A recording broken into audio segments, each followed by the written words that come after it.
Come on, come on, come on, come on, come on, come on, come on. Let's go, let's go, let's go, let's go. Traffic Avenue, the show for me and you. Mondays to Fridays, ooh, the Traffic Avenue. Traffic Avenue, the show for me and you. Mondays to Fridays, ooh, the Traffic Avenue. Oh, flex. Buckle up and join the best. Let Citi relieve your stress. So yes, let the music soothe your soul and keep it going just to refresh. Buckle and enjoy the ride from 2 to the half of the 5. Mondays to Fridays happening live. Where we gon' have a ball, you can text your guys. Let me tell you what you really gotta do. You can count on us, we come through. We got everything you need, that's true. Are you ready for the Traffic Avenue? Let me tell you what you really gotta do. You can count on us, we come through. We got everything you need, that's true. An applause for the Traffic Avenue. Traffic Avenue, the show for me and you. Mondays to Fridays, ooh, the Traffic Avenue. Traffic Avenue, the show for me and you. Mondays to Fridays, ooh, Traffic Avenue, oh yeah.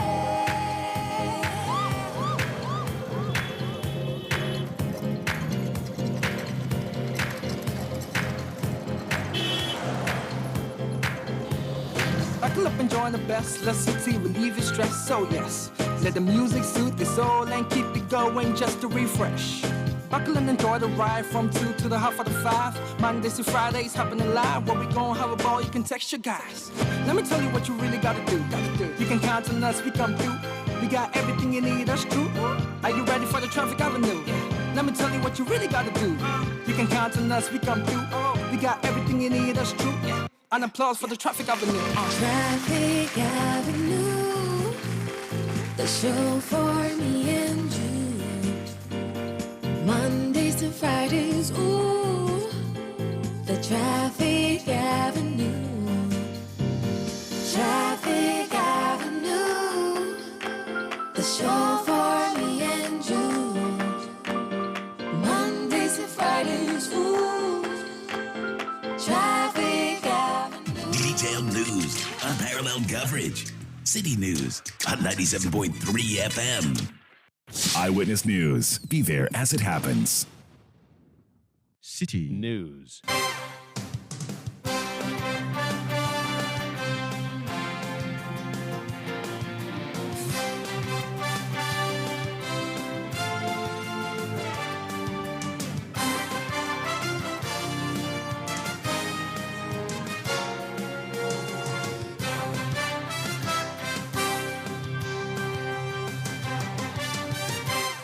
It's 17:30 GMT. This is Eyewitness News on 97.3 Citi FM. I am Umaru Sanda Amadu. Tonight I'm here with Eno Safo.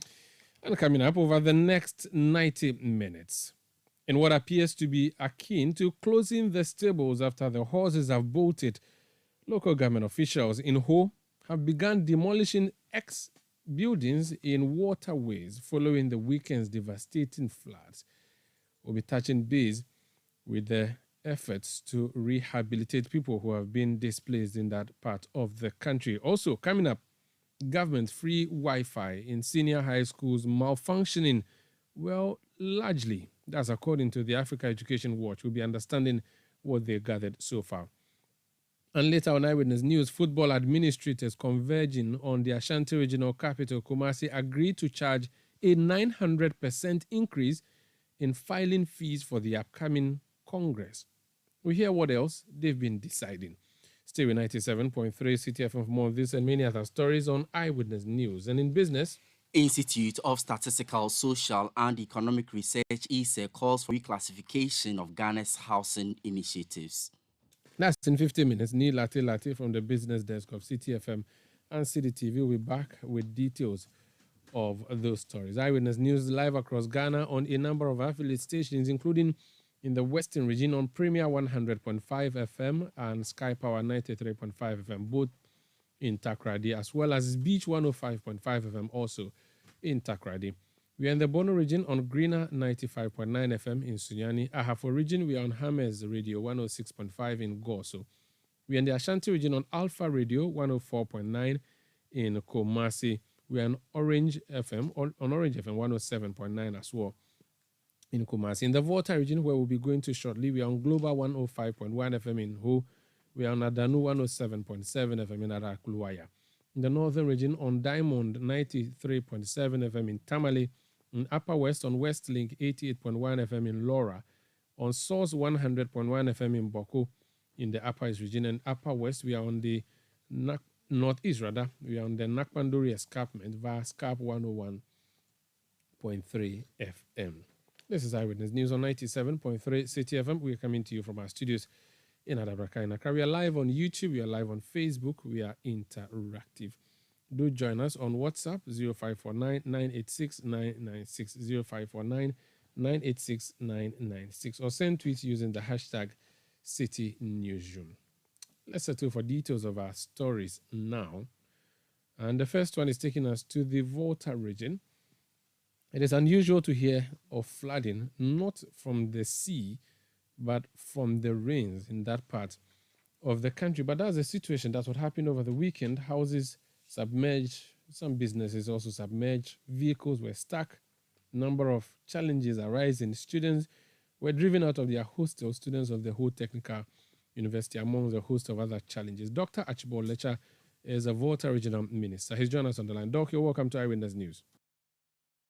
Thank you. Thank you very much. Good afternoon to your listeners. Good evening. I've tried to give a quick summary of events as we have gathered here, but you have a better brief because you are the man in charge of coordinating all municipalities and districts in the region. Which of your municipalities and districts have been affected? What have you gathered so far? Well, thank you very much. It was a heavy downpour on Saturday afternoon. It started around 3 p.m. and a lot of places got flooded.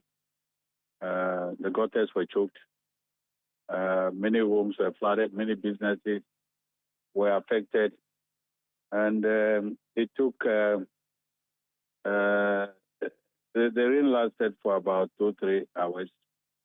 And around 4 p.m., 5 p.m., many places were flooded. But around 6 p.m., in most places, the floods began to recede. So a lot of damage was caused to people's homes and people's businesses, and some of the roads have also been affected. So from yesterday, the NADMO, the Adore Department of the Ministry of Western Housing, and Ministry of the Urban Roads Department and Highway Authority, they've been assessing the damage to recommend to us what must be done. There will be a need for relief items to be distributed to displaced persons. Unfortunately, I had to leave for Accra.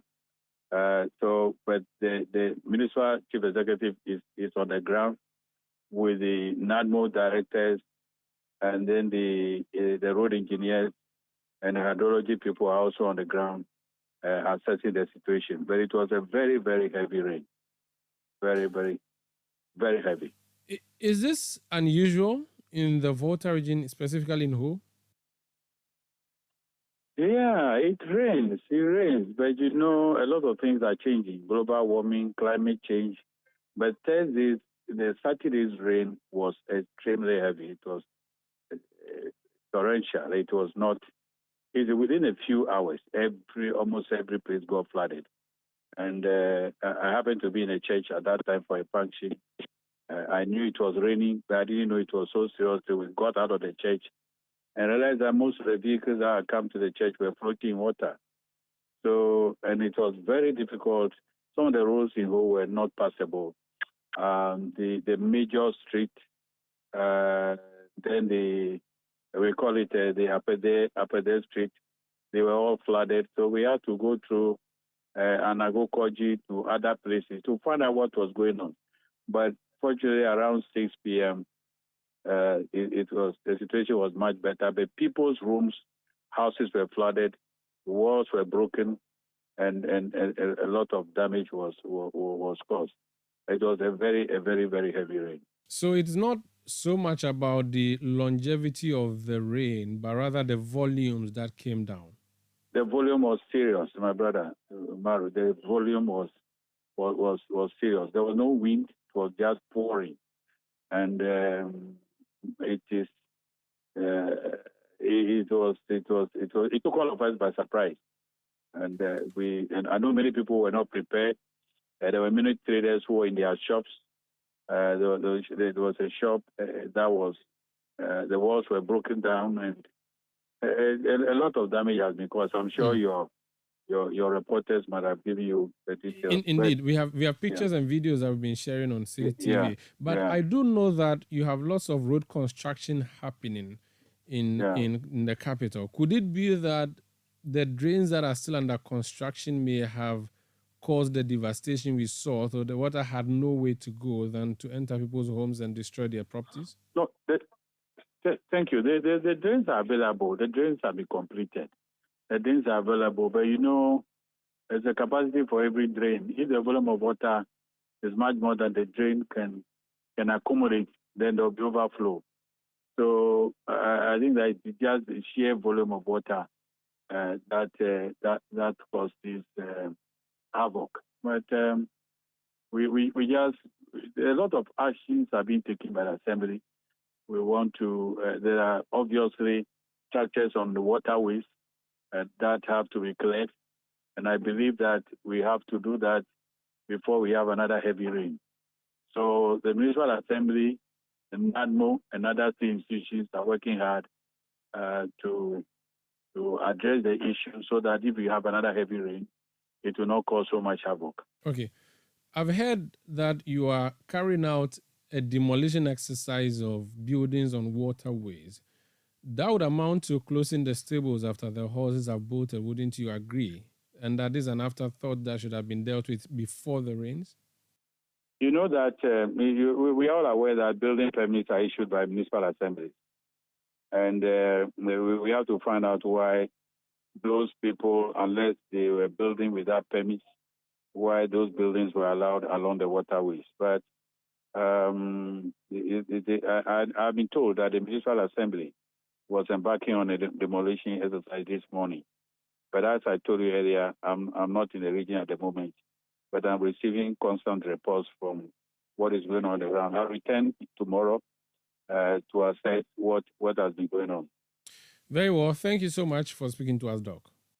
Thank you. Thank you very much. That's Dr. Archibald Lecha. He's a Volta Regional Minister. This is Eyewitness News on 97.3 Citi FM. Let's hear from the National Disaster Management Organization. Ivy Amewuga is the Volta Regional Director of NADMO. Madam, you're welcome to Eyewitness News. What's your own independent assessment of the situation from Saturday, and what steps have you taken so far? Yeah, thank you, and good evening to your listeners.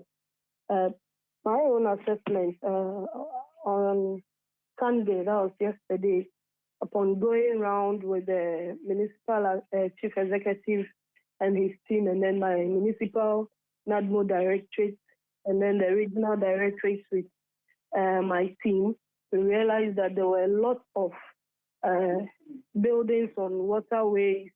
There were engineering problems that needed to be solved. So we have contacted the hydrology department. As I said earlier on, the boss just scheduled a meeting with me on Thursday. So I'll definitely liaise with the assembly to get some expert advice on what to be done about the drainage and then the engineering aspect of the whole thing.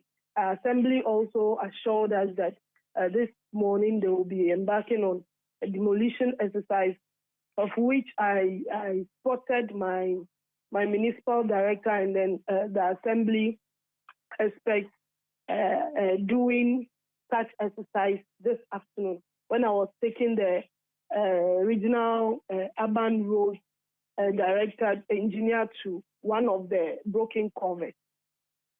So the problems were as a result of neglect or poor infrastructure development, and not necessarily due to climatic conditions that may have led to more volumes of water descending than we expected? I would say it's both, because the climate change also had an effect. Even though it's been raining all this while, we've never experienced such a volume of rainwater or such flood situation in Ho. So I would say climate change is also part, and then some aspects are also engineering problems, and then building on waterways and indiscriminate throwing of refuse into the drainage system. I thought Ho was one of the cleanest cities we have in the country. Were we talking about filth in drains? That's strange. Yes, the flood exposed some of areas that are not, should I say, adhering to the laid down rules of the whole being the oxygen city mantra. So the Saturday floods have exposed such areas whereby people hide in their homes with their refuse, only for them to spot that, no, the weather looks like it's going to rain or it's raining. Then they go and then dump their refuse in the gutters. The Saturday floods exposed those areas or communities that have been indulging in that. I see. So this last minute or afterthought kind of demolition that is happening, you reckon that's going to be the solution so that we do not see this in the future? Yes, I feel that the measures that we are putting in place, the Assembly embarking on the demolition of structures that are on the waterway, and then the hydrology department coming together with the urban roads department, coming to give us expert advice on what needs to be done about the drainage. Because the civic center, the drainage, I wouldn't say is small. So that means there is a problem that needs just to be solved for the water to be able to flow freely. So I'm looking forward to that meeting. I hope once we get these things done immediately or as soon as possible, we wouldn't be facing such occurrences in the near future. Since you do not expect devastation and disaster in Ho as a result of flooding, the presumption would be that as an organization, you wouldn't have been prepared and expecting anything like that, so that you'll be preparing to deal with it. Now that you are faced with this, do you have enough resources, both human and the other resource that you require, logistics, to support people who are devastated? Yes. We are an emergency organization. Hence, I would say we are prepared. We have both the human resource and then logistics. But, disaster management is a collective responsibility. So I'll use this medium to appeal to well-meaning Ghanaians who have seen the havoc that has been caused by the flood and are willing to freely donate to us. They can contact NADMO, and we will be glad to accept such an assistance, because no matter what, we cannot do it all. So we are prepared, but we are still appealing to well-meaning Ghanaians to help us solve the needs of our people. Are you making some donations of relief items? Who have been targeted? What areas are you looking at, and what more do we expect from you? Yes, I just got the report from the Home Municipal NADMO Directorate about some 15 minutes ago. Even though it's still raining and the lights have been off for some time now, it's back, and hopefully we will be sending the reports to the headquarters for the necessary action. We have made some recommendations in the report, and we are hoping that expedite actions will be taken upon they are receiving the report. Are there people who have been, and moved out of their homes because of the flooding? How are you dealing with such persons, if there are any? Yeah, some people have to leave their homes and go and put up with friends and family for the meantime. And as I said, it's still raining, but we are just praying and hoping that such flood wouldn't occur. But as at yesterday, when we went around, some homes that were flooded, the water have receded, and then they are just cleaning their homes and then put up there once again. But you're not having to move people into any camp or any facility where they need to be kept safe. That does not happen. And you're not asking people to move out, are you? No. All right. And so you mean that you are not anticipating further disaster? Have you been communicating with the Meteo service? What are they saying to you? For the Meteo service, they have been giving us updates on what to expect in the coming days, as in the heavy rain. So we are also getting ourselves ready. And I've spoken with some of my staff to help us identify some safe havens for future occurrences. Even though we are hoping and praying it wouldn't get to this, we just have to be prepared for it. Thank you so much for speaking to us, and please keep up the good work. Thank you. That's Ivy Amewuga. She's the Volta Regional Director of the National Disaster Management Organization, NADMO. Our correspondent in the Volta region is Desmond Selasiago. He has been covering it all for us, both for Citi TV, citinewsroom.com, and of course, Citi FM. He's joined us on the line now for a quick wrap-up of events so far as he's been following. Desmond, you're welcome to Eyewitness News. So which parts did you go to? I mean, when I see flooding in Accra, and I mean the serious ones, often you would have to see people on boats trying to rescue people moving about. We see vehicles being stuck. We see people on rooftops. What was the picture on Saturday as you moved about and observed? And how did you even do your own movement yourself? Good evening, Sandra. Thank you very much. So on Saturday around 2 p.m., the rain started. On a normal day, it will just rain for some few minutes and end. But Saturdays was somehow different because it lasted for over 3 hours. And the magnitude of the rainfall wasn't just the light rain we've been observing for some past days now. It was very, very heavy, and for it lasting for over 3 hours, because the Ho is a valley place, or is situated between in between two mountains, I should say. Waters from upstream flow down to the community itself. So as a result of this, debris, silt, and other branches of trees from the top side downwards to the community itself. So this they are not too much big, so these tree branches and stuff block the culvert under the bridge, or the culvert bridge. So this made it possible for the rains to just divert or pass into people's homes and also destroy shops and some home appliances in some communities. Some communities affected included Bankwe, Dolofoji, Barak, Upojo Street, and Trafalgar area. We've seen some number of shops. These are some big shops in the municipality, all being destroyed, with thousands of goods also being washed away by the flood water. But assessment by the NADMO and the Municipal Assembly showed that some structures have been built on waterways, which also played a major role in the flooding incident which occurred on Saturday.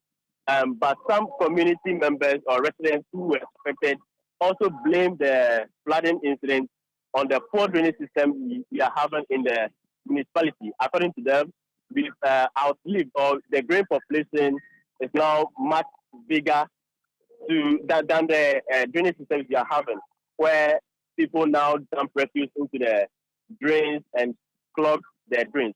So their appeal now is for city authorities to ensure that a much bigger drainage system is constructed in the municipality to avert such situations in the near future. I see. But generally, we are told people are putting up with their relatives. Do you have people who've had to move to places like school parks, church buildings, and so on, in case their houses are submerged, or the waters have all receded, and so it's okay for people to go back to their homes? Okay, so for now, since Saturday evening, the water was able to recede, and for now, people are still in their homes, just that they are still clearing the mess created by the flood. But we've not seen anybody in on the open or at park or any other place. But some may go to stay with some neighbors or family members. But for now, we've not seen anybody sleeping in the open. The demolition exercise, how is that coming? So the demolition exercise started this morning. The municipal NADMO director, Stephen Adigon, led to some of the affected areas, or some areas where structures built on waterways, or structures are built on waterways. Some of the structures were pulled down. Unfortunately, some of the residents were not understanding why they should demolish or pull down their structures. According to them, it is their land, and they do everything on the land, so it is not worth it if NADMO come and demolish the structure. But NADMO is also saying it is a waterway. Yes, it's a waterway, and they are doing this to ensure safety in the municipality. But moving forward, they are also going to ensure that permits are complete to people before construction of buildings begin. Very well. Thank you so much for speaking to us. Do keep an eye on the developments and report for us as and when you get something to share with the audience of Citi FM and Citi TV. Thank you. Thank you, Sandra. That's Desmond Selassie Ago, is our correspondent in the Volta region. This is Eyewitness News on 97.3 Citi FM. Still ahead, government talked about free Wi-Fi in senior high schools. Ghana Education Watch has gone to do a survey, and it says that it appears a Wi-Fi thing is not Wi-Fi-ing. Stay with us. Eyewitness News. Be there as it happens. Pay attention, all my Africans and African Americans in the diaspora, plus my white brothers and sisters. What if I told y'all the most trusted real estate company in Ghana, Sukasa, would like to take y'all on a nationwide tour, highlighting prime real estate and investment opportunities. Sukasa builds affordable luxury homes with 2, 3, 4 bedrooms. Come get the real value for your money, plus they have very convenient payment policies with 100% guaranteed cash back. This fully gated or grants and communities include malls, cinemas, and all social amenities, plus 24-hour security. All you gotta do is sign up for the tour for a measly couple $1,000 and come see what could be yours in real life. The African dream is alive. Contact Sukasa on 030-296-0865 or 055-369-7886 at Sukasa GH on all social media platforms. Email info@sukasa.com.gh. The Sukasa experience is also bringing on board a bunch of other property developers, which means patrons get a variety of options to buy from. This is powered by Government of Ghana, Beyond and Return Secretariat, Ministry of Foreign Affairs, Ministry of Works and Housing, Diaspora Affairs, the Office of the President, British High Commission, and the UK Chamber of Commerce. Sukasa, building on trust. You know, Papa, see that? And it's rickety car. Hey, Papa! Bobo, so how your engine now? It is half man, half amazing. Thanks to Cause and you can feel better energy. Can't touch this. Actually, guys, so Sancho's engine just died like that. Yes, so somebody managed to convince him that there is a better engine oil than Quartz, and he switched. Sancho Panza. Now, which engine oil can be better than Quartz? No other, my guy. Quartz with its age-resistant technology, it keeps your engine younger for longer. Now you know. Have you guys seen the new bottle design? It's superb. Quartz 9000 from Total Energies there improves fuel efficiency. Why do you think Mr. Mane and Logoso have taken the Quartz Nation movement World Cup like that? Sorry. Chairman Mane. Chairman. Hey, Chairman! Quartz. Keep your engine younger for longer.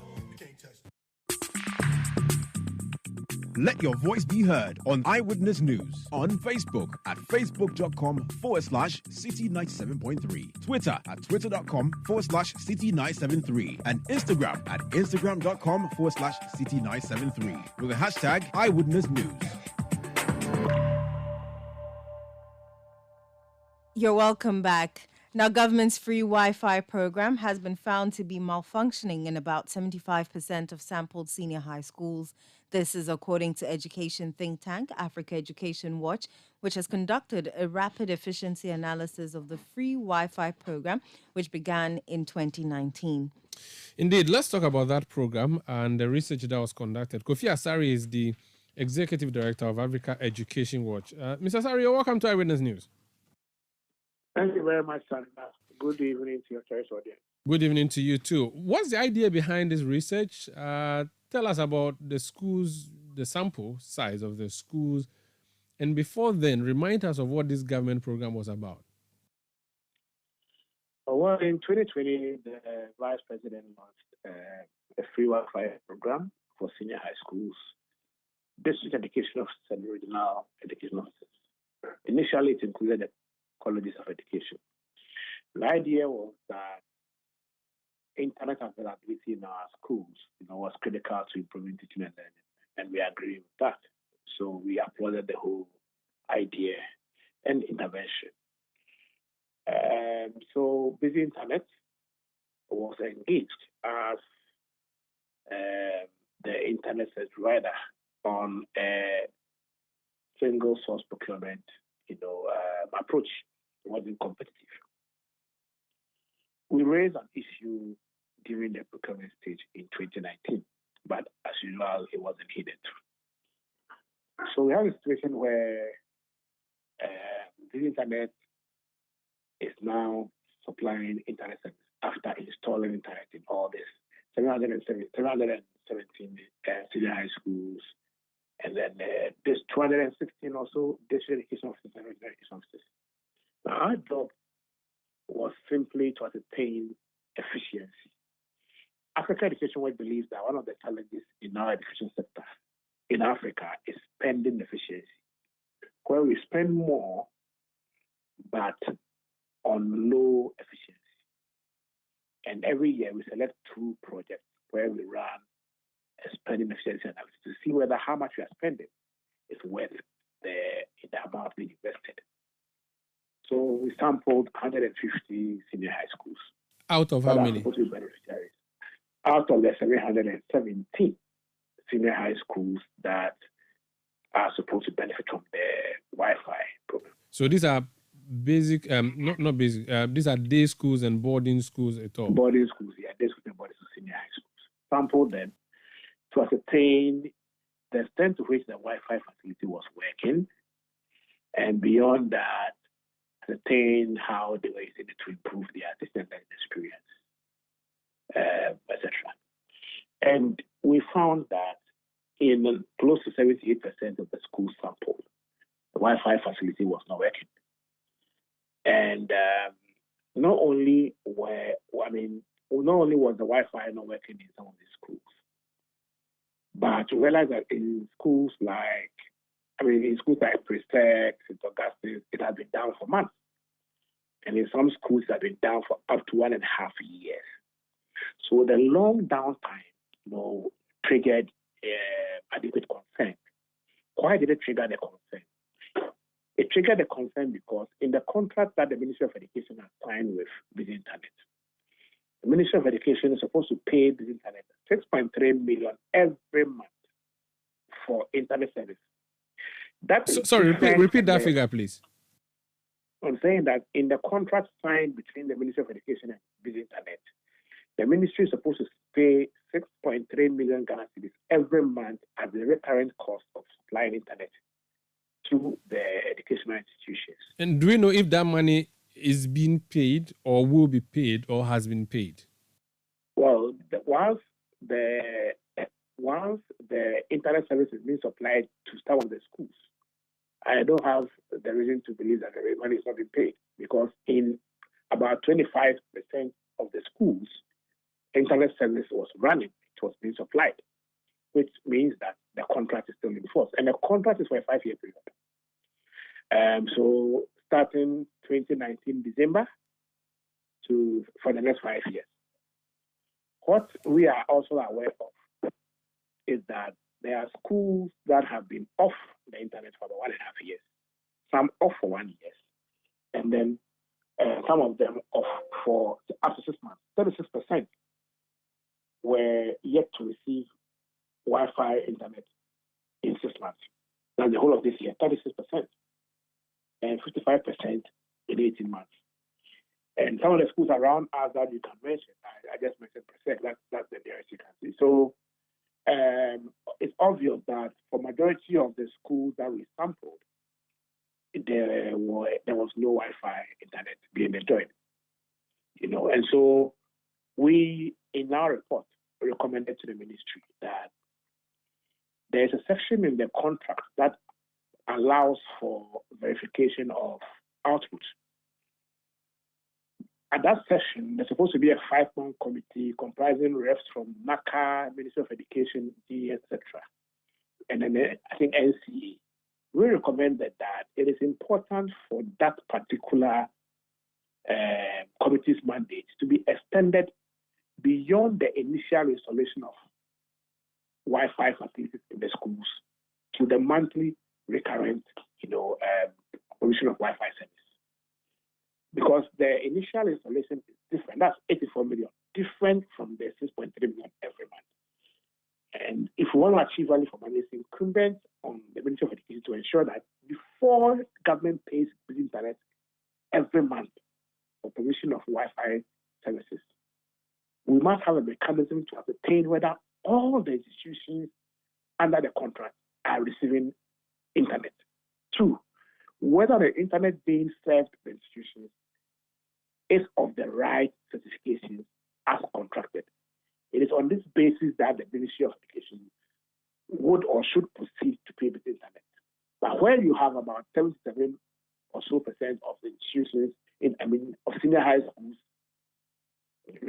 not getting internet, then it means that there is a high risk of low efficiency and low value for money. And that is why we have requested the Auditor General to commission a performance audit into the entire program. The entire program is supposed to serve about 1,000 educational institutions. As I mentioned, 216 district education officers, regional education directorates, and then the 717 senior high schools. That takes us to about 1,000 institutions. So we've requested the Auditor General to step in and then institute a broad or wide-scale performance audit into the cost efficiency of the program and also program efficiency, so that they can advise the ministry on how to improve upon the program moving forward. Because we believe that this is one of the most important interventions in the education sector, not only secondary education, but also providing internet services to our district education officers and regional education officers, facilitate communication in education management and administration, and also facilitate research in teaching and learning. I see, Kofi, when you say it is not functioning, is it the case that the installation has been done, but they don't procure or they don't buy data so that it continues to run? Exactly. Or it has not been installed at all? What does not functioning mean? Not functioning means that, in fact, in other schools, internet facilities were already installed. As I mentioned, the contract has an 84 million Ghana cedi component where internet facilities, equipment were supposed to be installed. Okay, so that was done sometime in 2020. So the aim was to ascertain whether after the installation, the institutions were receiving Wi-Fi internet. And so the 77% or so that were not receiving Wi-Fi internet, obviously, were senior high schools that, even though had the equipment installed, internet service was not being provided. I see. But for the 23% or so, for 23% or so, like African Senior High School, like Noon Presby Senior High School, they had internet installed, the equipment installed, and the internet facility was also, internet service was also being set. And so that is the difference between the installation and then the actual delivery of internet service. I see. Have you tried to speak to Busy Internet? Have they said anything to you? No, this was a rapid survey. So for rapid survey, you want to do a rapid survey of the user institutions to gauge the level of usage. It wasn't a holistic research. But as usual, we wrote to the Ministry of Education for further details, and we didn't get them. And so we couldn't have waited for that because we had information that many of the schools' internet service was down. And it was worrying because every month the state would incur millions. And we couldn't wait forever for the despondency of the Ministry of Education in providing us the relevant information. So we had to hit the campuses and then collect data and advise the ministry that, look, the program is a good program. It's affecting positively teaching and learning in the schools that it is being regularly served. But in majority of the schools, about 2/3, there is no service. And so ensure that the contractor is delivering as contracted. And ensure that before you pay the contractor, you measure their output and be certain that it is consistent with the quality provided in the contract. And most importantly, if you have made payments in the past when internet service was down, you must take steps to redeem the payment because you are paying for services that were not delivered. And that is why it is important that we have brought the Auditor General into this conversation. Very well. Thank you so much for speaking to us. You're welcome. That's Kofi Asare. He's Executive Director of the Education think tank, Africa Education Watch. We made calls to the Ministry of Education for comment on the matter. We've not been successful. Neither have we been successful in getting to hear from Busy Internet. But your messages have been coming through. This one says, in the school I teach, which is Volta SHS at Jita, Agbladome, in the Angrogan district, that thing has never worked till date. In fact, the installation was not completed. So that's one message coming through. This other message from Prince Henry Nkoforido says, free Wi-Fi is good, but let the Nana Baumia-led NPP government do what is necessary before the fanfare. Basic schools don't have textbooks since 2018, and we are unconcerned and behaving like ostriches. When the basic school fundamentals are weak, free senior high school will expose you in the future. Kwesi in Kumasi says, I teach in one of the SMS, I believe you want to say senior high schools, I'm not sure, in the Ashanti region. The Wi-Fi stopped working just 2 weeks after it was installed. I pray the government can do something about it. Other messages in relation to the other story brought you tonight, flood. Kwame from Hohe says, in Ghana, we only know how to explain issues when the unexpected happens. We've never been proactive. Where was the municipal assembly when people were building on the waterway? Square pegs in round holes are killing us. Jonathan Dokinu in Akachi says, it is a very sad situation and I sympathize with all the flood victims, but I find it difficult to understand why our authorities paid by the taxpayers sit and look on for the damage to be caused only for them to come back to use the taxpayers' money to correct the result of their negligence. He has a side note where he says, my visibility studies shows that about 95% of gutters constructed in Ghana are a waste of money because they do not serve the best purposes. Nkrumah's Ghana. Alex Kofi Areni in Adenta Commando says, I wonder why our authorities always wait till havoc occurs before they begin to act. Jones Adoboy Inla says, a very sad news from Volta region over the weekend. This is very unusual from this part of the country. The city authorities must be up and doing. Baba Chairman in Tamale says, I sincerely sympathize with the flood victims in the Volta region and urge all to kindly give the victims all the needed support. This is Eyewitness News on 97.3 Citi FM. We're broadcasting from Adabraka in Accra. We'll be back with more. Please stay with us. Eyewitness News. Be there as it happens.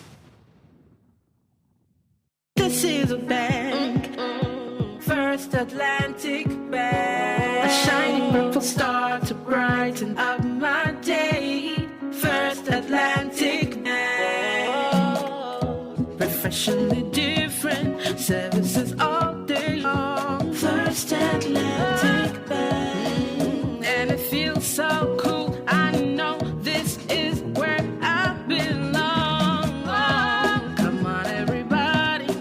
This is a bank like no other. First Atlantic Bank. Follow me, let's go now. Let's go, let's bank. This is a bank like no other. Let's bank. This is a bank like no other. First Atlantic Bank. First Atlantic Bank, refreshingly different. Let your voice be heard on Eyewitness News on Facebook at facebook.com/Citi97.3, Twitter at twitter.com/Citi973, and Instagram at instagram.com/Citi973 with the hashtag Eyewitness News. You're welcome back. Aisha Wang has denied being involved in any mining activities or mining support activities in Ghana. She made this known in her witness statement after she opened her defense in the ongoing criminal trial against her. Aisha Wang, who returned to the country illegally after being deported in 2019, is facing trial over Galamsey-related activities. The state called 11 witnesses who testified to Aisha Wang engaging in illegal mining in the Ashanti region, particularly in the Amansia South District.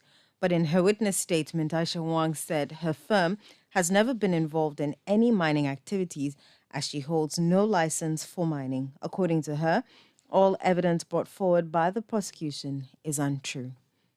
Away from that, there is tension at Emina in the Oforiko municipality of the Ashanti region following the destruction of a community cemetery by a developer. The developer, who claims to have secured a court order over the land, brought trucks to work on it this weekend. Some bodies were exhumed in the process, which has alarmed residents. 3 persons were arrested on Saturday but have since been granted bail. There are fears the uncovered graves would result in environmental health hazards to the community. The Assembly member for the Emina Pierdu and Kokobin electoral area, Kenneth Owusu-Bediako, narrated the incident to Citi News. The agitation was that a grader has been set on their cemetery to pave a way for a woman who is building on a cemetery land. And hence, bodies that were buried years and those that were buried months ago has been exposed. And that they do not understand why people that were involved within these actions are walking freely, whilst some that were contesting against this action had been arrested. Hitherto, I was informed along the line that people and persons that were, as I said, protesting not to allow them do what they were doing had been sent to appear at the police station by the anti-robbery team in Oforikrom. So I quickly rushed to the scene to ascertain whether what the youth were saying was true. And true to their words, I realized that truly there has been some grading on that cemetery, and then some bodies and then tombs that used to exist are no more there.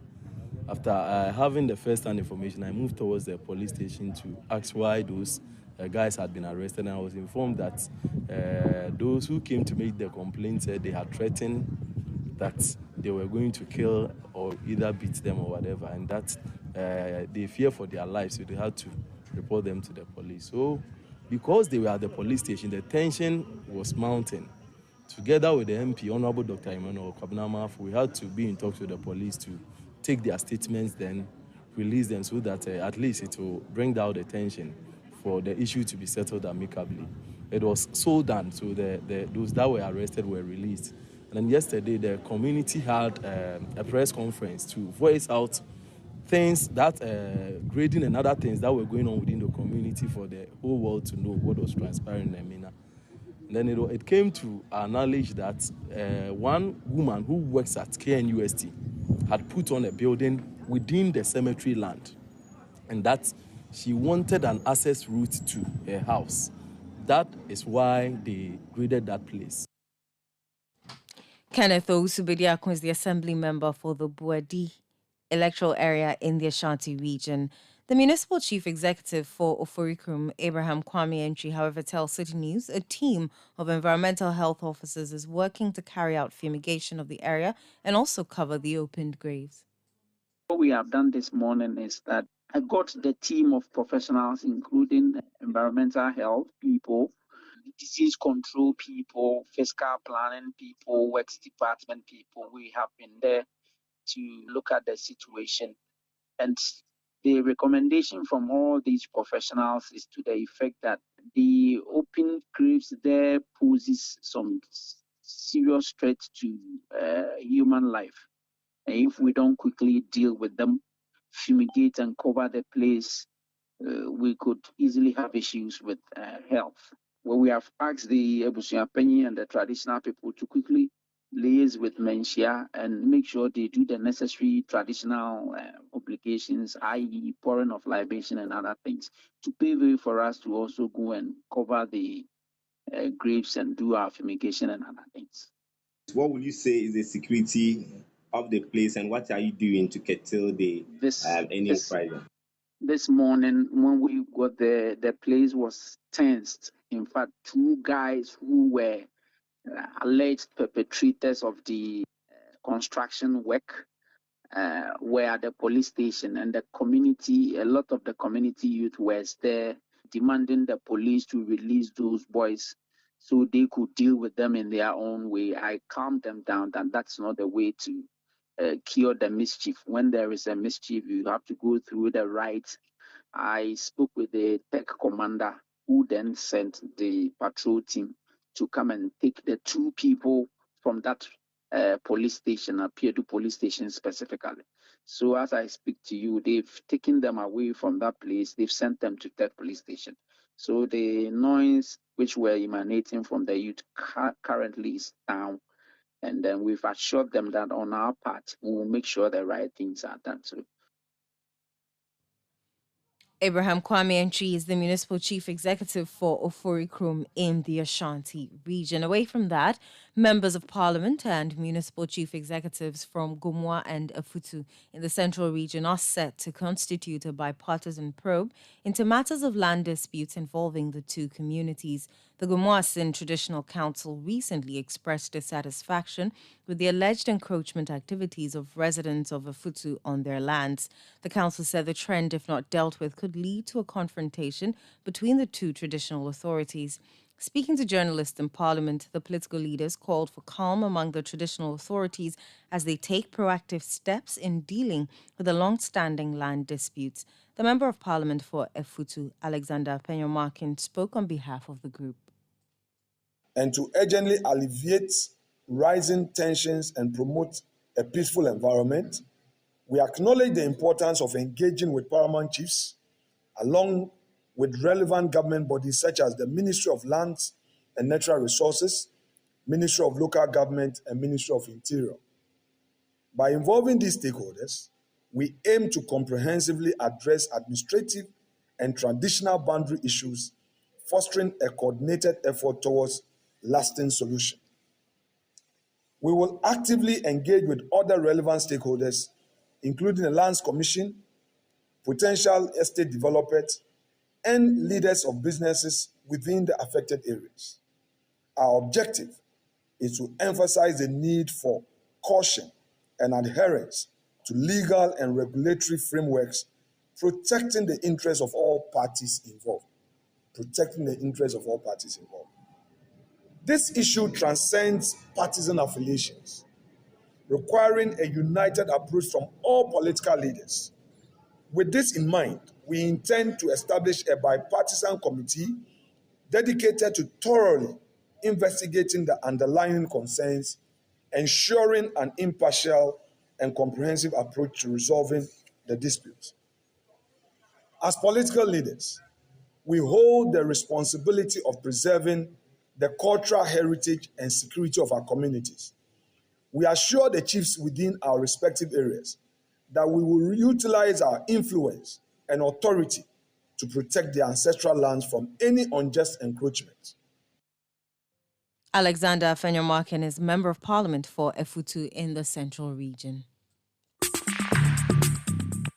Let your voice be heard on Eyewitness News on Facebook at facebook.com/Citi97.3, Twitter at twitter.com/Citi973, and Instagram at instagram.com/Citi973 with the hashtag Eyewitness News. Eyewitness News. Be there as it happens. Get the details. details. Every significant financial transaction, every market movement, and all the policies that affect your business. Citi Business News. Be informed. Time now for Citi Business News on Eyewitness News, powered by citibusinessnews.com. My name is Nii Lati. Let's settle for the details now. The Institute of Statistical, Social and Economic Research, ISE, is urging a reclassification of Ghana's affordable housing initiatives. Despite the government endeavors in implementing such projects, a significant portion of the population, particularly the average Ghanaian worker, continues to face challenges in affording these properties. The Ministry of Works and Housing in 2020 reported a housing deficit of around 2 million units, with an annual demand exceeding 300,000 units. Here is Director of ISE, Professor Peter Korte. So if we want to enhance housing or improve housing for the poor, then we need to target that segment of society. Let's construct units that are really affordable, that will target the low income. They normally single bedroom, ensuite facility, single bedroom, chamber and hall. Those are the kind of houses they occupy. But all we have these days are very expensive, high-end, which they cannot afford. And you find quite a number of such houses, high-end houses, dotted in the prime areas, East Legon and all the key areas that somewhat even are being empty because not many people can afford them. So a reclassification of this by targeting, we can continue putting up houses for the middle and high income, but we need to also focus on the low income. Professor Peter Korte is a director of the Institute of Statistical, Social and Economic Research, ISE. Away from that, the Bank of Ghana will, in the third quarter of 2023, sell $120 million to bulk oil distribution companies, BDCs, under the FX forward auction calendar for the same period. Per the calendar, $40 million each will be auctioned in July, August, and in September. Further breakdown suggests that $20 million each will be sold on July 14 and 28. $20 million each would also be sold on August 15 and August 30, respectively. The central bank will again sell $20 million on September 14 and $20 million on September 29. The FX support to the BDCs will reduce the dollar liquidity constraint being faced by the oil importers to help in the supply of petroleum products and stabilize prices at the pumps. Away from that, and the Ghana Apparel Manufacturers Association is asking government to prioritize investment in the industry to make the country the preferred apparel manufacturing hub. The group, which is the largest apparel-based business advocacy organization in the country, says given the right support, it will be able to produce T-shirts on large scale to support other sectors, including players in the printing industry. The apparel manufacturers make the point that if the operational challenges that confront the industry are eliminated, it will go a long way to boost the apparel manufacturing value chain. Speaking to Citi Business News on the back of its struggles, which intertwine with the printing industry, consultant at the Ghana Apparel Manufacturers Association, Nuruddin Mohammed, insisted that the association has the capacity to promote growth and profitability in the industry.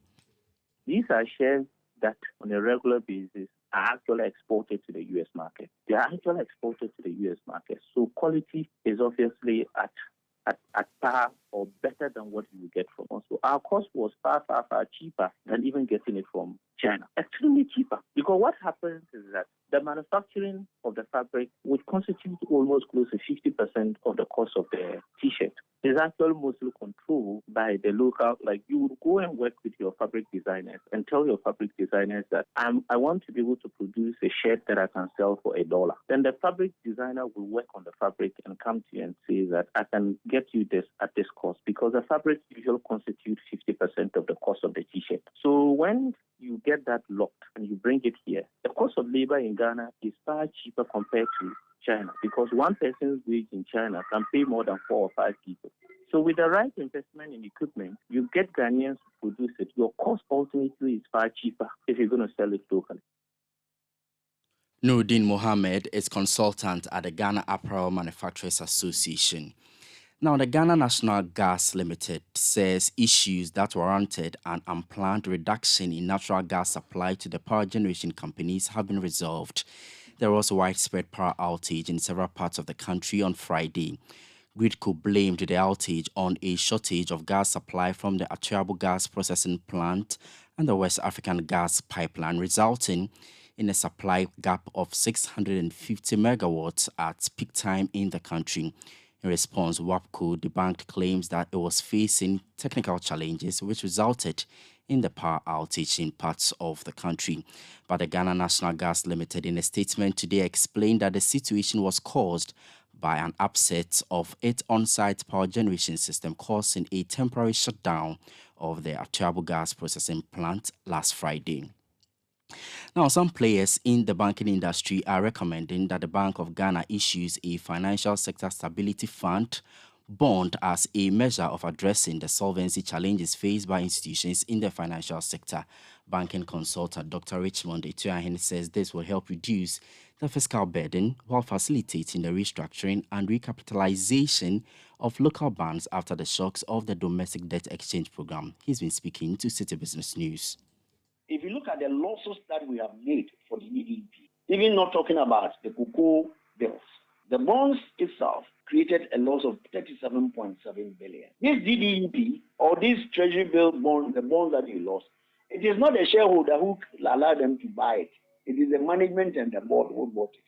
I'm saying that create this bond and give it to the shareholders as a contingent liability, while you use the financial stability to fund the bank temporarily for the next 3-4 years. Create a bond. Let them hold it as a contingent liability, right?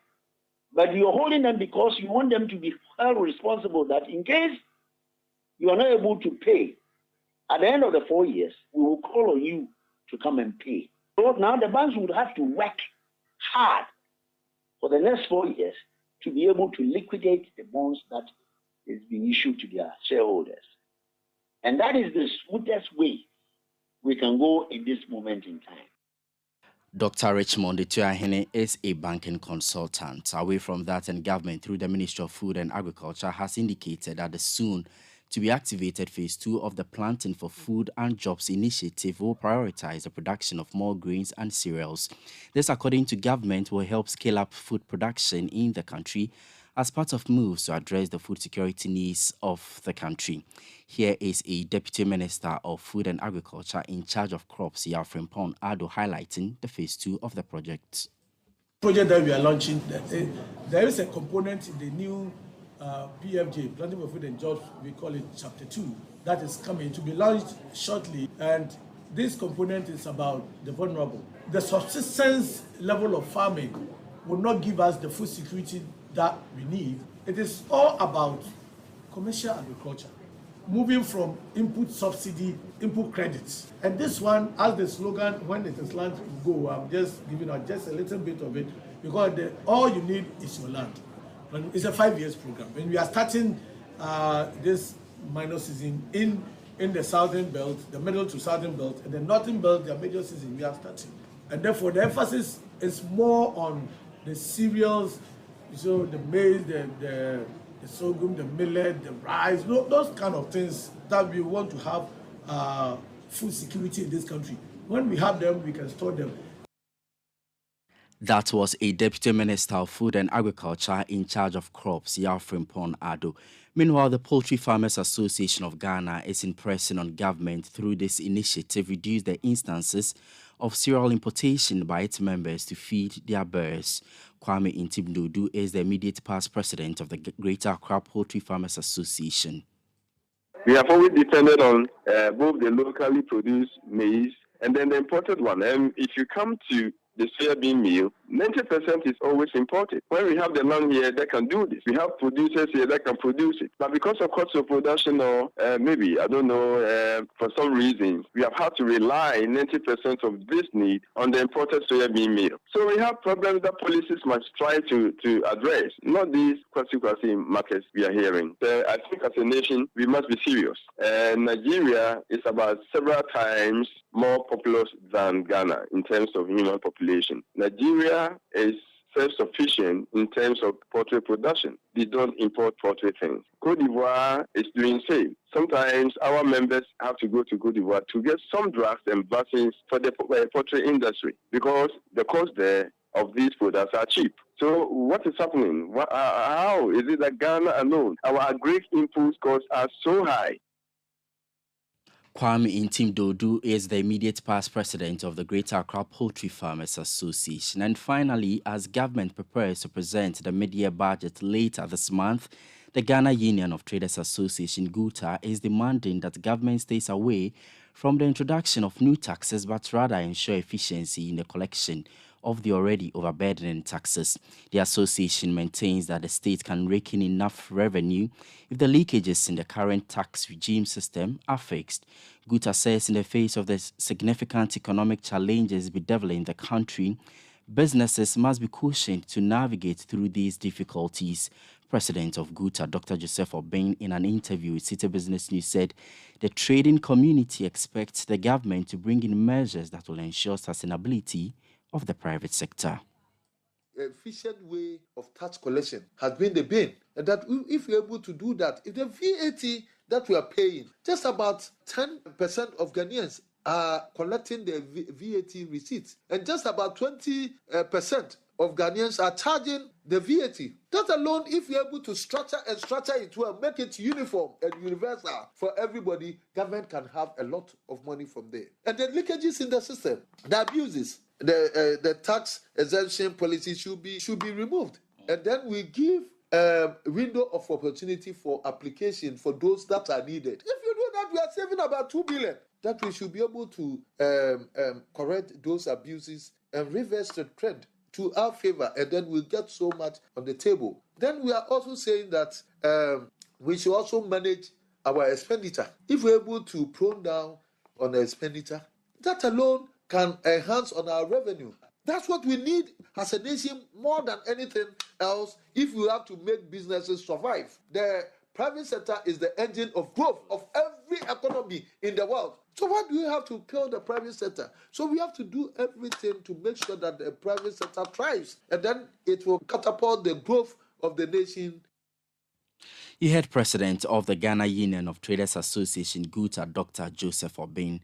That's all for Citi Business News on Eyewitness News. It was powered by your most comprehensive business news website, citibusinessnews.com. My name is Ni Lati. Up next is Point Blank. Eyewitness News. Be there as it happens. You know your papa see that? And it's rickety car. Hey, papa! Bobo, so how your engine now? It is half man, half amazing. Thanks to Cause and you. Don't feel better energy. Can't touch this. Actually, guys, so Sancho's engine just died like that? Yes, so somebody managed to convince him that there is a better engine oil than Quartz. And he switched. Sancho Panza. Now, which engine oil can be better than Quartz? No other, my guy. Quartz with its age-resistant technology, it keeps your engine younger for longer. Now you know. Have you guys seen the new bottle design? It's superb. Quartz 9000 from Total Energies there improves fuel efficiency. Why do you think Mr. Mane and Logoso have taken the Quartz Nation movement World Cup like that? Sorry. Quartz. Keep your engine younger for longer. Let your voice be heard on Eyewitness News on Facebook at facebook.com/Citi97.3, Twitter at twitter.com/Citi973, and Instagram at instagram.com/Citi973 with the hashtag Eyewitness News.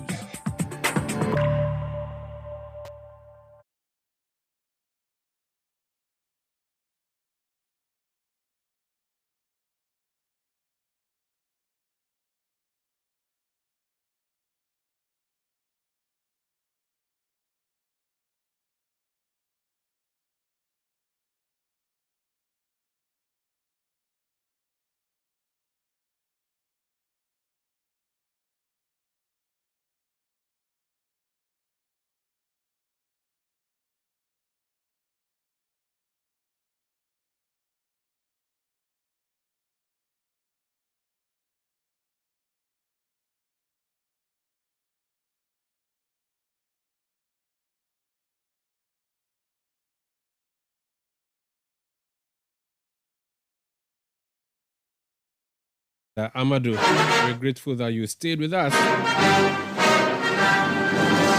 Tonight on Point Blank, it's been a while since we talked about Ghana football, isn't it? But tonight we are focusing on Ghana football, specifically the Ghana Football Association. There's a big event that happened in Kumasi today. Everybody who matters in Ghana football was there. Some major decisions were taken. There were disagreements prior to the meeting today, but it appears there's a heading now.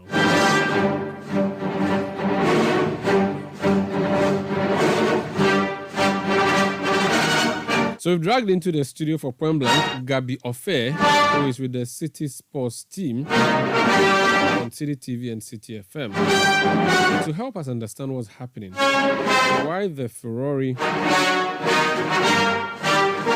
over Ghana football? How is Keto Kriku doing? The Sports Panorama team would always remind you that he says he has overperformed. Has he really? And how is he standing in the upcoming election of the GFA? Gabi, you're welcome to Point Blank. Thank you, Sonda. How are you? I'm doing well. Nice. What's happening in Kumasi, or what happened in Kumasi? Is it a one-day thing or is it a number of days? Yeah, it's a one-day thing. Okay, so what happened in Kumasi today? So it was the 29th Ordinary Section of Congress held by the Ghana Football Association. And, listeners will be wondering what the Congress is about or what they held today in Kumasi. So it happens after every football season. That's where you find the stakeholders in Ghana football. They meet to discuss pertinent issues surrounding the football space. So Premier League season so Premier League is over. The Division 1 is over. Women's Premier League is also over. Okay. So going into a new year. Exactly. So, as and when the football is happening, you have one or two issues popping up. So that's where they always organize the Congress, so that they meet and then they discuss those issues. So you have members, reps from that all the Premier League teams, and also reps from the Division 1 League teams, reps from the Women's Premier League teams. So it's basically like the top girls in Ghana football. So you also see owners of clubs, exactly, managers of clubs, yeah. Players don't go. No, players don't just go. Administrators. So GFA officers, regional executives, yes, RFA chairmen, and everything. I mean, everybody that has to do something that has something to do with football in Ghana. And this is done by the GFA. So yes. the GFA calls this meeting. Yes, yes. So it's a Congress. It's a Congress President done by is them. there and yes. all of that.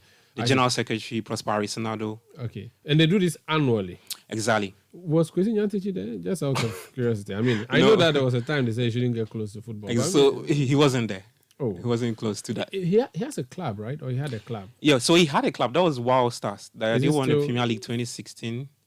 So it's now Legon Cities. Oh, okay. Yeah, so they play in the Premier League. Okay. Yeah, is he still the owner or just has an interest in that? I mean, we've heard people talking about the fact that he still has hands in the running of the club. Okay. That we cannot prove, but... Don't worry, let's not talk about Nyantakyi. I just mentioned him because I'm sure he would have attended a number of congresses in the past. So they went to Kumasi. Was there a reason that they chose Kumasi or was this a regular routine? Yeah, so it was the first time happening in Kumasi. Every time the Congress is about to start or every time they want to hold a Congress, they do it here in Accra. But this time, the FA felt it was prudent enough to take it to Kumasi because they think that Kumasi has given them one of the best receptions, especially for the national teams and especially for the Black Stars, you want to put it. So they felt like, okay, let's try this in Kumasi this time. And like I said, you know how the Ashantis love football. So they felt it wise that they should take it there and see how this unfolds. I see. Yeah. And they did it at KNUST. Exactly. Okay, I see. I'm sure they would have gotten... because if you follow the political congress, it's something like that would have been really, really big, except that there will be no party paraphernalia. So who are the big gurus apart from the GFA president, Keto Kriku, and his team? So we had Ghana Sports Minister, Mustafa Yusuf, there. He was there in the last Ordinary Congress, that's the 28th. Mm-hmm. So he was there this time around. And there was Randy Abbey, who is an ESCO member. There was former GFA Vice President, George Afriye, who is, come out to announced that he will contest for this year's GFA elections. That's Fred Papo, who's also had one or two to do in the FA premises. Mm-hmm. So top guns, club administrators, Tony Oben, who is also the ESCO member, acted as Ghana's that's the committee chairman for Ghana's Chan team. Mm-hmm. Yes, so a host of artists and club administrators and that kind Going of into this Congress, what were the issues? I mean, I heard you guys on Panorama on Friday talk about the filing fees. What other issues were up for discussion today, moving ahead into the Congress? Yeah, so the filing fee was one big thing that everybody was looking forward to because there was an uproar. People were shocked as to why the GFA raised the amount from 5,000 to 50,000. Explain that. So current in the last election, which was when? Yes, that's 2019. The one that brought Kurt in. Exactly. Mm-hmm. And that was that amount was brought out by the GFA Normalization Committee. Okay. That it was 5,000. So after 4 years. So you paid 5,000 to pick forms. And run. Yes, and run. Okay. After 4 years, and Kurt's mandate is almost done. That will be in October. Mm-hmm.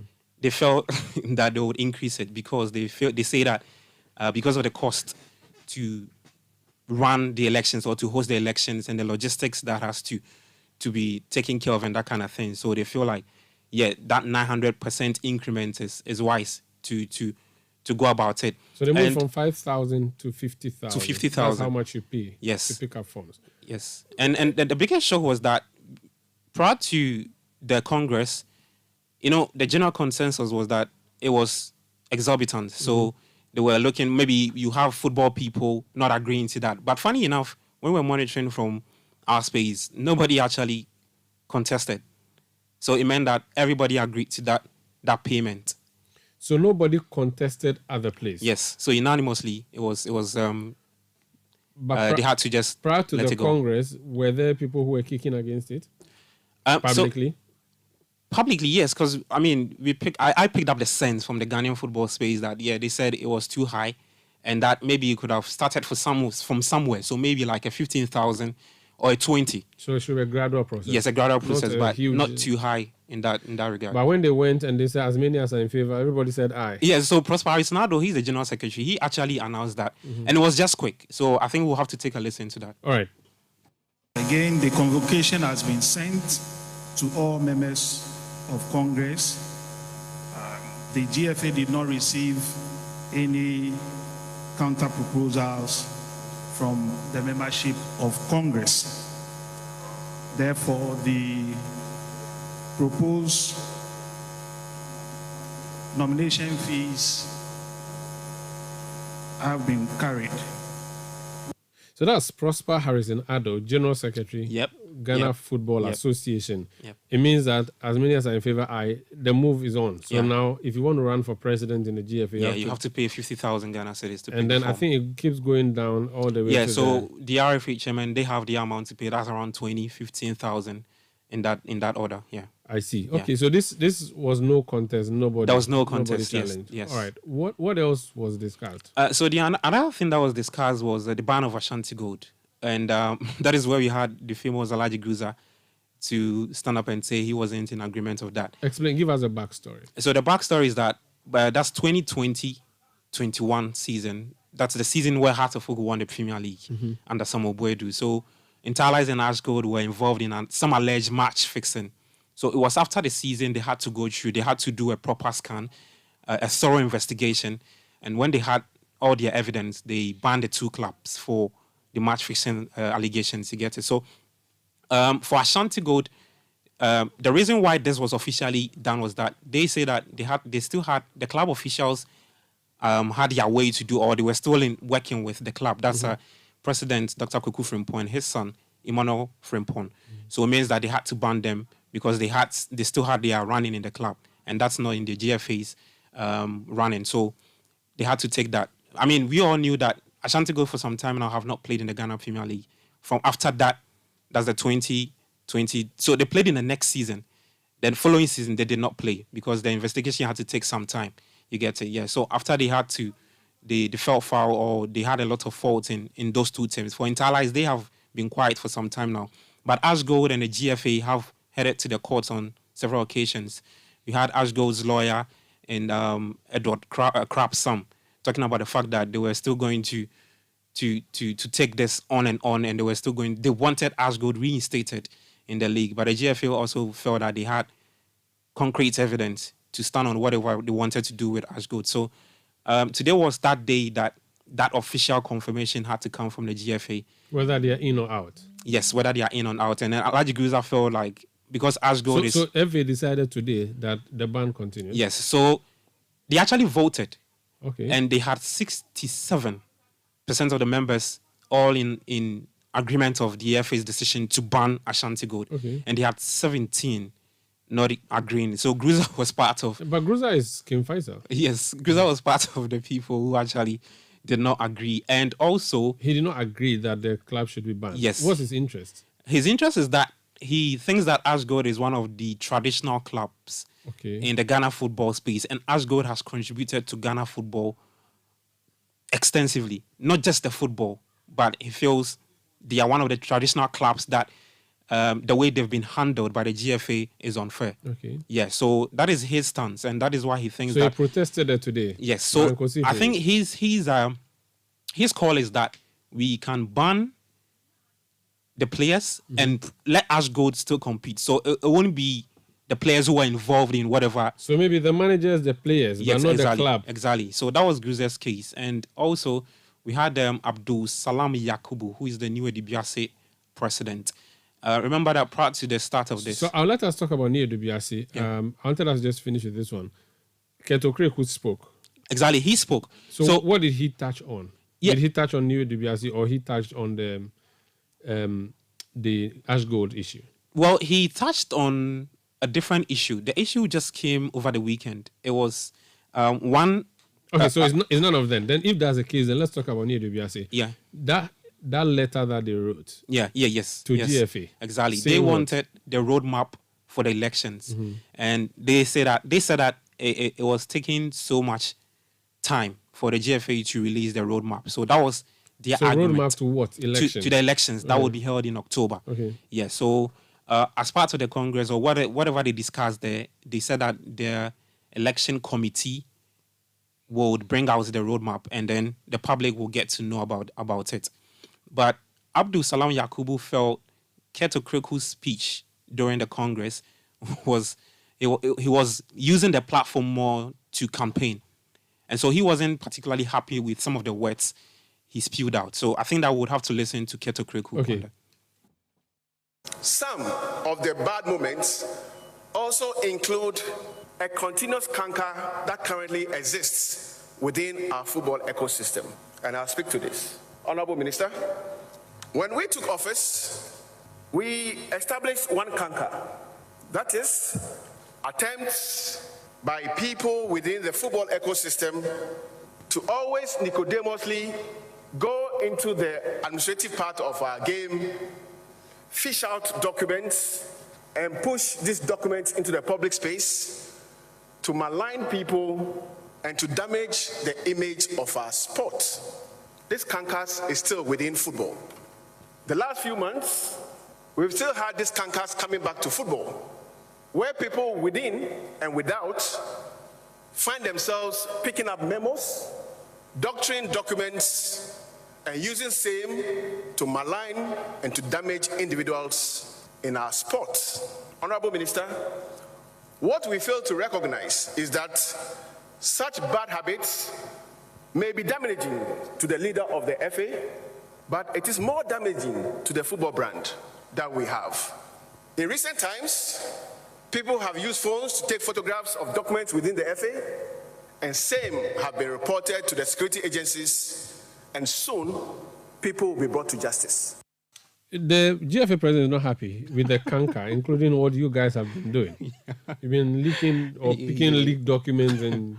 I mean, I was monitoring the Congress keenly, and I could see from his facial expression that he wasn't particularly happy with the way the last few weeks has panned out, especially with one Akwesi Osei Nkrumah, who is a whistleblower who describes himself as an sports enthusiast and also an advocate for social and community development through sports. He's petitioned the investigative chamber of the ethics committee of football's world governing body, that's FIFA, to investigate Keto Kreku for some breaches.